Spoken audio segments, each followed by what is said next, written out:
जोत जले रे भाई, सतनाम के गूंजे जयकारा, दुनिया भर मन छाई।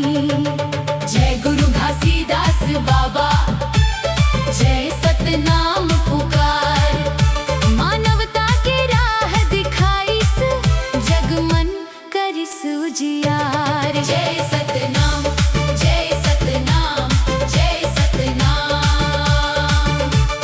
जय सतनाम, जय सतनाम, जय सतनाम,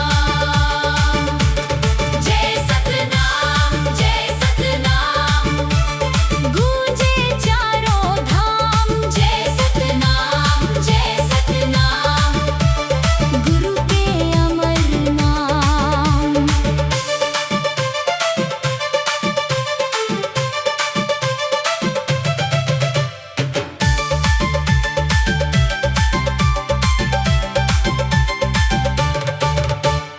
अरपा पेरी धरती गावे, गिरोधपुरी के गाथा, पावन माटी पावन पानी, जगमग फैले कथा।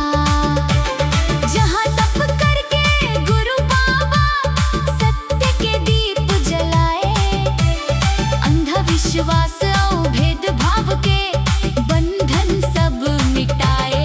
जय सतनाम, जय सतनाम, जय सतनाम, मांदर बाजे झांझ बजे, गूंजे सतनाम के बानी, गाव गाव मन खुशहाली लाए, गुरु के अमर कहानी।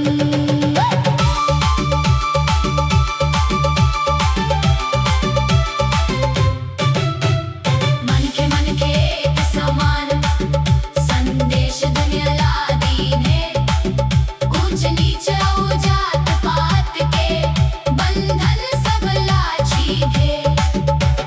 सत्य अहिंसा प्रेम दया के राह दुनिया बतलाए, मानवता के दीप जला के नव समाज बनवाए।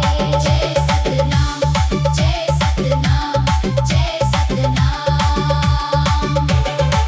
सतनाम की ज्योत जला के अंधियारा दूर भगाए, गुरु के पावन उपदेश ला जन जन तक पहुँचाए। जय सतनाम, जय सतनाम, गूंजे चारों धाम। जय सतनाम, जय सतनाम, गुरु के अमर नाम।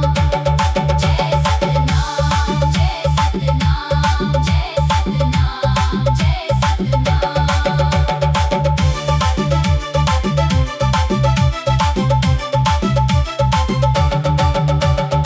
ऊंचा जेत खाम खड़े हवन, सत्य के देठे संदेश, शांति प्रेम और भाईचारा, यही गुरु के परिवेश।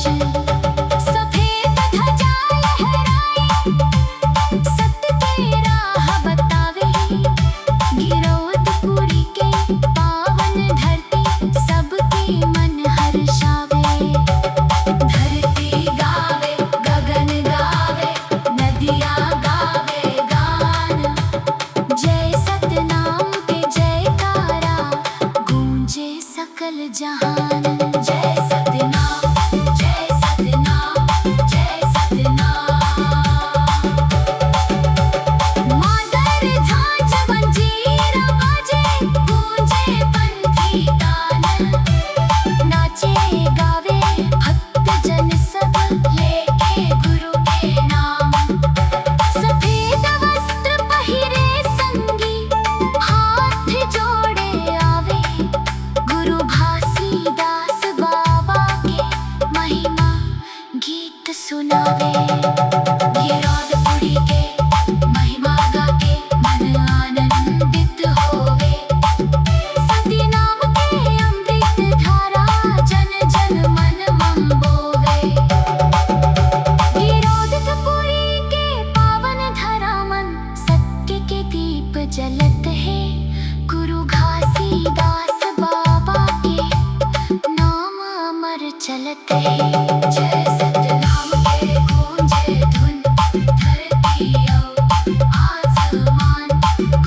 इंसान